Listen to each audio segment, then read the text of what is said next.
Sabe quando você vê um time bem montado, cheio de craques em todas as posições, e aí você pensa, pô, com esse time aí até eu poderia ser técnico. Cara, no futebol não é bem assim, e hoje a gente vai falar de 6 técnicos que no papel eram bons, mas que fracassaram com grandes elencos. Para começar esse vídeo, um dos casos mais recentes do futebol europeu, quando o treinador Mauricio Pochettino assumiu o comando do Paris Saint-Germain e fez o PSG jogar como se fosse o Tottenham. E na verdade a piada nem funciona, porque o Tottenham na época do Mauricio Pochettino jogava muita bola, enquanto esse Paris dele aí nem parecia que tinha tanto cara bom em campo, né? Quando ele chega no PSG, a equipe já tinha caras muito bons aí como Marquinhos, Verratti, Di Maria e claro, dois dos melhores jogadores do planeta, Neymar e Mbappé. E o começo de trabalho dele foi mais ou menos, né? É bem verdade que ele conseguiu levar o Paris para a semifinal da Champions League, mas foi muito criticado porque no campeonato francês, que meio que em Paris lá é obrigação, né? Eles perderam para aquela excelente e surpreendente campanha do Lille. Mas meio que tudo bem, porque o objetivo do PSG é sempre a Champions mesmo, né? E pra temporada 21-22 eles receberam simplesmente o reforço de Lionel Messi. E não parou por aí, porque pra aquela temporada eles também trouxeram o Wijnaldum, os ótimos alas e laterais Hakimi e Nuno Mendes, também trouxeram o Donnarumma, que tinha acabado de ser escolhido o melhor jogador da Eurocopa, fora o Sérgio Ramos, um dos melhores zagueiros desse século, que cansou de levantar a orelhuda. Então o pessoal do Qatar lá basicamente deu tudo de mão beijada pro senhor Pochettino fazer um baita de um trabalho, né? Só que quem assistiu o PSG nessa época sabe o quão sofrível era. Parece que o meio campo não criava nada e se não fosse ali um Neymar inspirado, as jogadas não saíam. Enquanto isso, Lionel Messi acabou fazendo a pior temporada da carreira desde que tinha 18 anos de idade. Muito longe do que a gente acostumou a ver dele, né? E com isso o PSG acaba sendo eliminado nas oitavas da Champions League pro Real Madrid, depois de tomar aquela virada histórica lá, né? E já mais pro finzinho da temporada, ninguém mais defendia ali o trabalho do Pochettino e ele foi mandado embora. Tem que ser justo pra dizer aqui que o buraco do Paris às vezes parece que é mais embaixo, né? Vários treinadores chegam lá e têm dificuldades, mas de qualquer maneira, o senhor Pochettino tinha um elenco todo estrelado com simplesmente Messi, Neymar e Mbappé, 3 dos melhores jogadores do mundo, e decepcionou bravamente. Quem não decepciona é você quando deixa o like aqui no vídeo, porque isso ajuda demais a divulgar nosso trabalho pra mais gente. Muito obrigado pela força. O Pochettino tinha substituído o Tuchel no PSG, e o Tuchel foi pro Chelsea, onde ele substituiu o próximo da lista aqui, que é o Frank Lampard, um dos maiores ídolos da história dos Blues. E quando ele começou a carreira de treinador, parecia que ia dar tudo certo, né? Ele chega pra ser o técnico do Chelsea em 2019, todo mundo muito feliz que um grande ídolo estava voltando, e é bem verdade que o Chelsea não tinha um super time e ainda passava por problemas. Primeiramente, eles perderam um grande craque daquela equipe, que era o Eden Hazard, que foi pro Real Madrid, e segundamente o Chelsea estava sofrendo um transfer ban, né? Eles foram punidos aí com 2 janelas de transferências sem poder contratar, e aí o Lampard meio que teve que se virar nos 30 e conseguiu muito bem, pegando jovens jogadores, fazendo eles renderem, botando os caras pra jogar como titulares, né, como o Reece James, o Mason Mount, o Tammy Abraham, e conseguindo uma boa campanha aí, terminando a Premier League em 4º lugar e classificando pra Champions. E quando passa esse banimento de contratações aí, o pessoal lá do Chelsea abre os bolsos pro Frank então poder fazer contratações, e aí chega o goleiro Mendy, chega o lateral Chilwell, o zagueirão Thiago Silva e 3 jogadores de frente, o Ziyech, o Timo Werner e o Kai Havertz, fortalecendo bastante uma equipe que agora poderia dar um passo à frente no promissor trabalho do Lampard no começo. Só que o que se viu foi justamente o contrário, o time meio que degringolou, mesmo gastando mais de 200 milhões de libras em contratações, e acabou que na metade da temporada estava em 9º na tabela da Premier League. Jogadores que traziam muita esperança, como o Timo Werner, de repente eram vistos ali como bagres, né? E aí não deu pro Lampard, que foi mandado embora. Aí você pensa, mas esse Chelsea aí era um super time? Talvez não do nível de outros que vão estar nessa lista, né? Só que ficou um sabor muito ruim pro Lampard quando a gente vê que ele sai, chega o Thomas Tuchel e tudo muda da água pro vinho. Com esse mesmo elenco, o time melhora demais, o Tuchel deixa a defesa muito sólida, emplaca logo de cara uma sequência de 14 jogos invicto, leva o Chelsea pra 4ª posição novamente. E na Champions, onde ninguém dava nada pra equipe comandada pelo Lampard, o Tuchel vai seguindo, vai avançando, chega na final e vence o poderoso Manchester City para conquistar mais uma orelhuda. Com o mesmo time de onde o Lampard não tava conseguindo tirar nada, o Tuchel tirou ouro, amigo. A gente continua no Chelsea, mas volta um pouquinho no tempo para 2008 para falar de um cara que decepcionou por lá, que foi Brazuca, o Filipão. Mas para entender o tamanho dessa decepção, a gente tem que entender que o Filipão chegava no Chelsea naquela época época no auge da sua reputação internacional. Ele tinha sido pentacampeão com o Brasil em 2002, depois comandando a seleção de Portugal, foi finalista da Eurocopa de 2004 e chegou nas semis da Copa do Mundo em 2006. Tem que respeitar o Big Phil, que chegou no Chelsea e pegou ali um elenco cheio de grandes jogadores, como o Peter Cech, Ashley Cole, o John Terry, o Lampard, o Ballack, o Drogba e o Anelka. Esses caras literalmente tinham acabado de chegar numa final de Champions League e perdido pro Manchester United. E ainda o Filipão conseguiu lá ter carta branca para trazer um pacotão de reforços de Portugal, né? Com as chegadas de Bocingua, Deco e Ricardo Quaresma. Tava preparado então o terreno para uma passagem super vitoriosa do Filipão no Chelsea e, cara, o aproveitamento dele não foi ruim não, tá? Mas mesmo assim, ele durou apenas 7 meses no cargo por dois fatores principais aí. Primeiramente, nos clássicos, o Chelsea estava indo muito mal, né? Nas principais partidas aí. E o Filipão também meio que perdeu completamente o vestiário, sabe? Tretando com jogadores ali e minando a confiança com os medalhões da equipe. Começa que ele chega no clube e traz o seu próprio preparador de goleiros, o que deixa o preparador que já estava no Chelsea meio pé da vida, e o próprio Peter Cech, que era amigo desse cara, também ficou ressabiado. Então ele mal chegou e já começou a criar a listinha de desafetos lá dentro do Chelsea, né? Aí teve a chegada do Deco, que acabou transformando o Ballack em reserva naquela equipe, e isso parece que deixou o alemão meio enfuriado, né?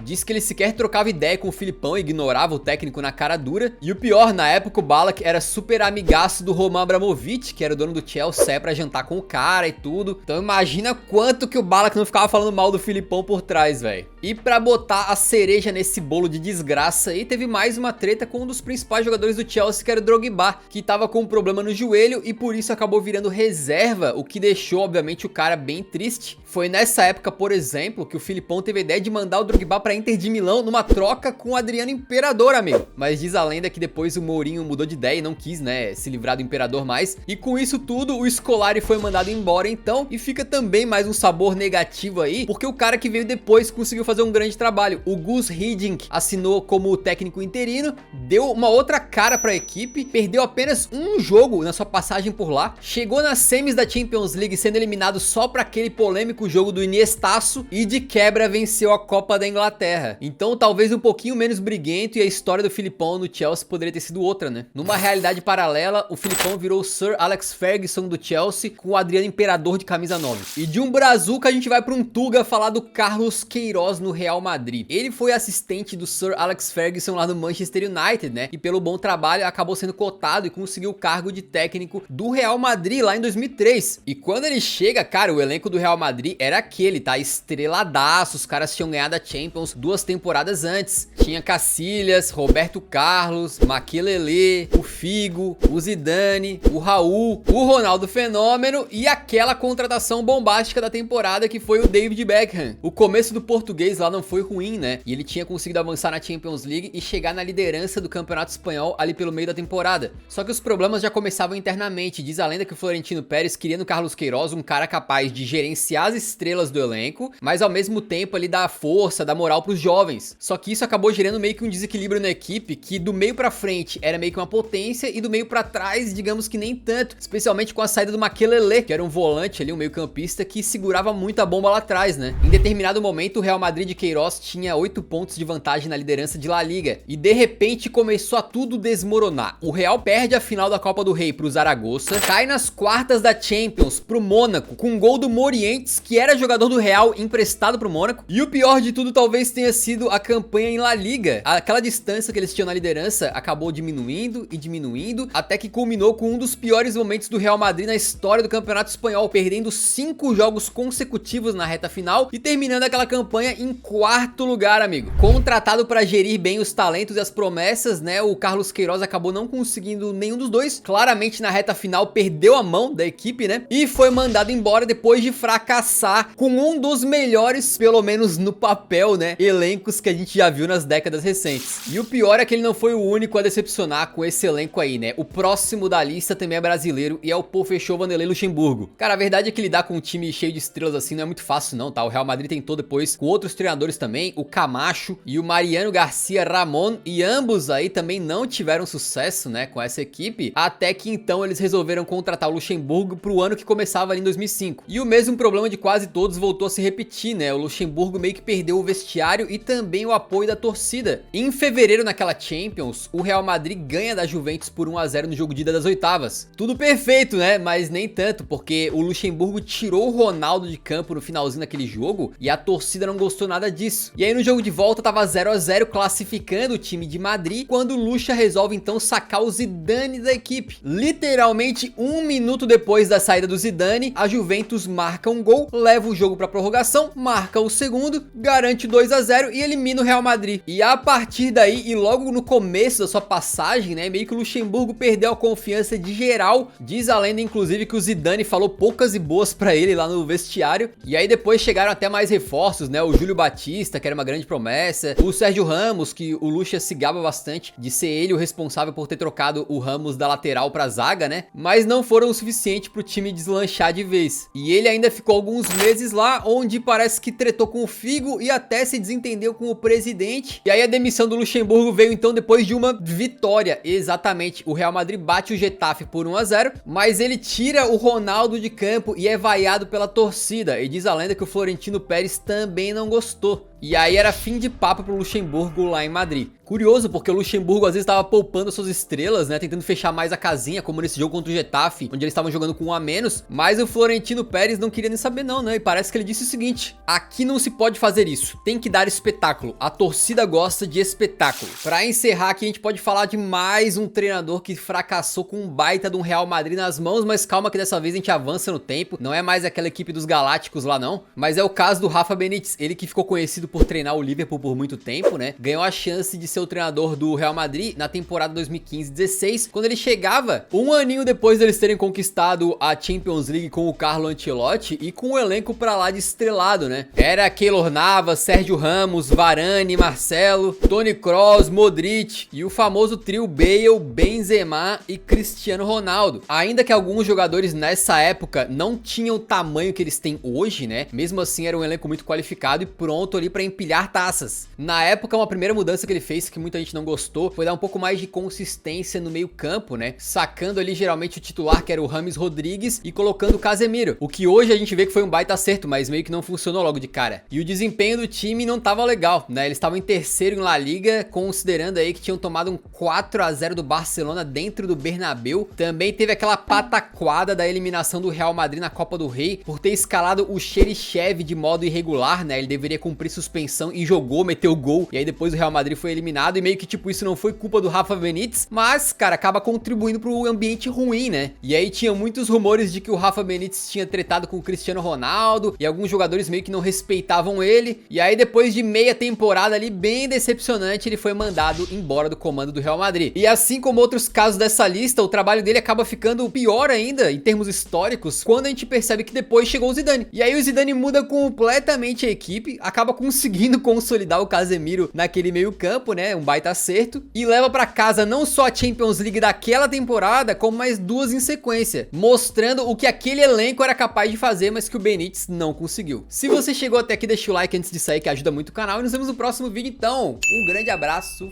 falou!